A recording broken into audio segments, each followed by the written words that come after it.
Filipenses, capítulo 2, versículos 5 a 18. Neste parágrafo, versículos 5 a 11, o Espírito Santo mostra como podemos alcançar aquela união tão profunda mencionadas nos versículos anteriores. O segredo é viver Cristo. Tende em vós o mesmo sentimento que houve também em Cristo Jesus. O espírito de abnegação e humildade, tão evidente na pessoa de Jesus Cristo, deve operar também em nós. O versículo 6, a frase em forma de Deus, analisemos. A palavra traduzida forma significa a natureza ou essência, não no abstrato, mas como realmente existindo no indivíduo, sendo mantida enquanto o indivíduo existir.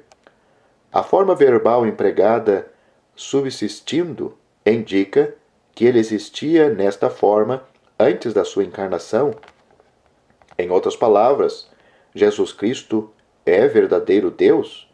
Ele sempre existiu, não em forma de criatura, mas sim em forma de Deus. O mesmo versículo menciona a sua igualdade com o Pai. A palavra traduzida igual é neutra, plural, e, portanto, refere-se às várias maneiras ou condições nas quais esta igualmente se manifestou.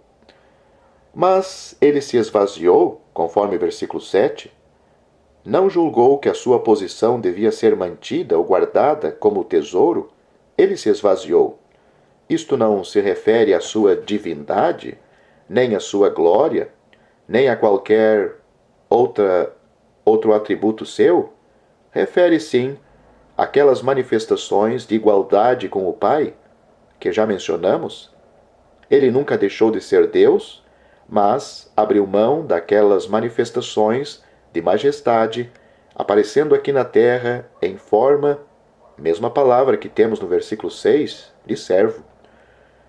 Como isto contrasta com a sua igualdade com o Pai, Deus se fez servo, escravo.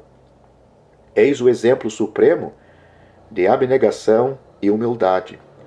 A forma verbal empregada no versículo 7 indica que os atos ali mencionados são simultâneos com o de esvaziar-se.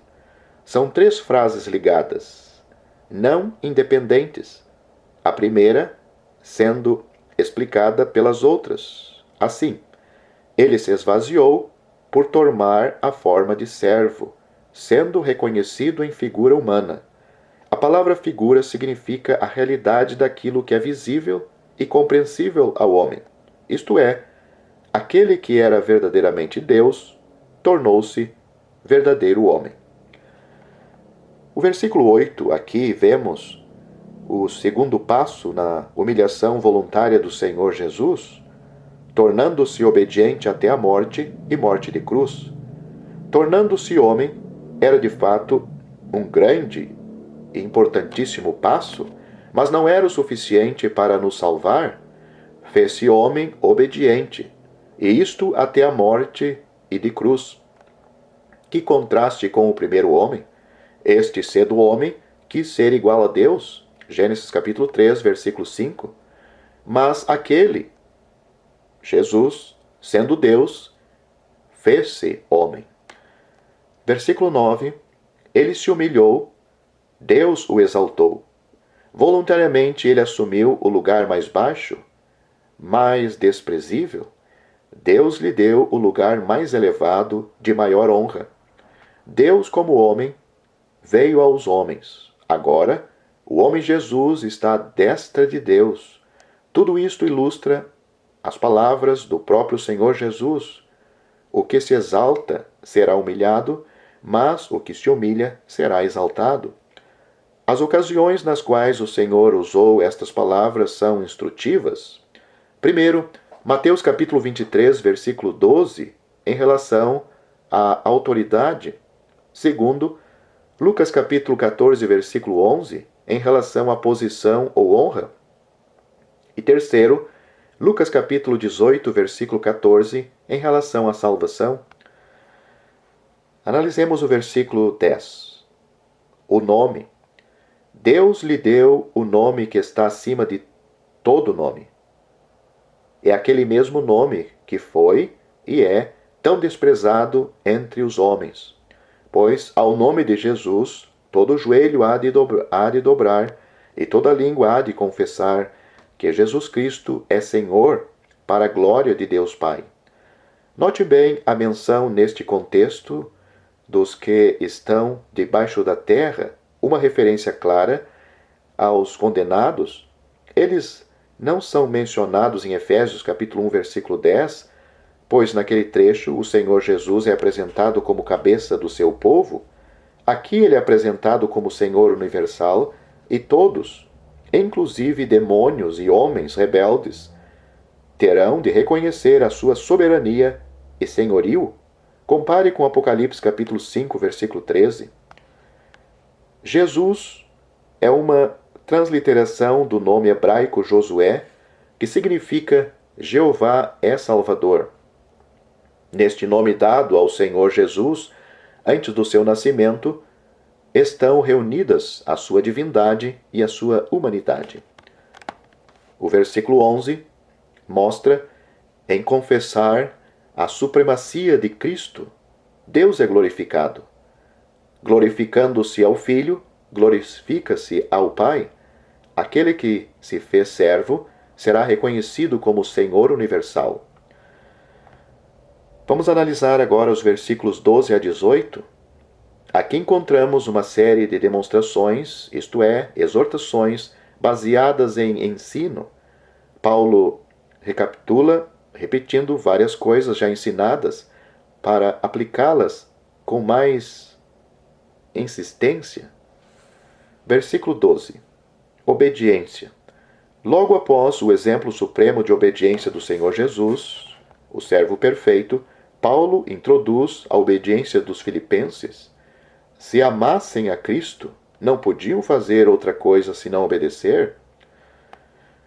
Versículo 12 com o versículo 1 e 27, Paulo queria que fossem mais independentes dele, desenvolvendo eles próprios a sua salvação com temor e tremor. Isto não se refere à salvação da alma, pois a salvação da alma não depende do nosso esforço.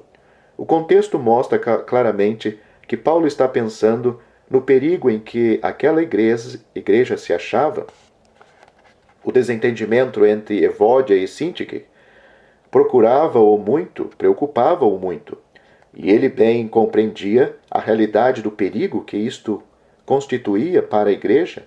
Ele não podia interferir diretamente no problema, sendo que não era membro da igreja em Filipos. Eles mesmos teriam de enfrentar e resolver o caso, pois a autonomia de cada igreja local é inviolável. Ele avisou, ele ensinou. Capítulo 1, versículo 27, etc. Ele mostrou como resolver o problema. Capítulo 2, versículos 5 a 11. Agora, cabia aos filipenses agirem para salvar a sua igreja das divisões que a ameaçavam. A salvação mencionada aqui, portanto, é uma salvação coletiva, presente, do perigo de divisão na igreja local. Versículo 13 com o versículo 6 do capítulo 1 nos mostra a obra não era de Paulo, mas sim de Deus. Foi Deus quem começou e quem estava sustentando aquele trabalho. Não precisava depender de Paulo para salvá-los da dissensão. Podiam e deviam contar com Deus em tudo, desde o querer até o efetuar.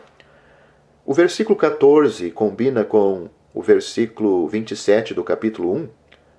Paulo reforça ainda mais o seu apelo à união. Os versículos 15 e 16 combina com o versículo 10 do capítulo 1, o dia de Cristo, mais um argumento forte para levá-los a compreender a sua responsabilidade diante deste problema, o dia de Cristo, o tribunal quando o Senhor pedirá contas dos seus servos. Deviam deixar de murmurações e contendas, assim permitindo que Deus realizasse neles a sua obra, tornando-os verdadeiros luzeiros no mundo, sendo irrepreensíveis, exterior, e sinceros, interior. Isto daria mais ânimo a Paulo, que poderia contemplar o dia de Cristo com alegria, sabendo que seu esforço em Filipos não fora em vão. Não que Paulo se preocupasse com o seu galardão, mas ele queria de coração que os filipenses fossem exaltados. O versículo 17, ele diz que ficaria alegre se fosse oferecido por libação sobre o sacrifício e serviço da sua fé. A libação era a parte mínima dos sacrifícios do Velho Testamento, sendo de azeite ou vinho, ela era derramada sobre o sacrifício, isto é, se Paulo fosse apenas a libação, a parte mais insignificante do sacrifício e serviço dos filipenses, ele se sentiria honrado. Vede, irmãos, como ele vivia Cristo. Não procurava o que era propriamente seu, pensava só no bem-estar espiritual dos outros. Que Deus nos dê mais e mais deste Espírito de Cristo.